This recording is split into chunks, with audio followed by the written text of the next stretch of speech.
tornadoes didn't just bring destruction to some communities, they also likely brought scam artists out of the woodwork looking to take advantage. The Better Business Bureau told ITMate's Cody Fisher they get reports of scams every time there's a storm like we've had. And he was in Whiteland today to see what that community is seeing so far and what you need to know to avoid getting scammed if you are one of the unlucky ones forced to rebuild.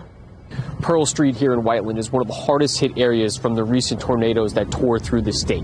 Now, the Better Business Bureau says they have not gotten any reports of scams happening here yet, but they say that the people who live here should be prepared that somebody will come and try and scam them as they recover from this storm. A tattered American flag waved from a flagpole in the front yard of a home destroyed by the EF2 tornado. This homeowner was the only homeowner ITMate saw on Pearl Street today. She didn't want to speak on camera, but she told us her home is a total loss.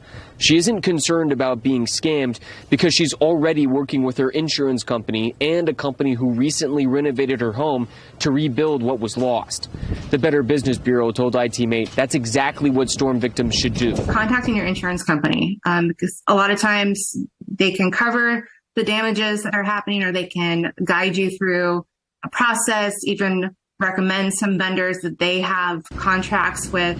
The BBB says if you don't do that, it opens you up to be a target of scammers. It's always best to just be on guard. Companies contacting you instead of the other way around is one warning sign. Offering services at really great rates, make perhaps a discount, or if they're trying to pressure you into accepting their offer without giving you time to look into it further. If they're not willing to accept payments other than cash, it's a red flag. The BBB says scammers will typically just take that money and run.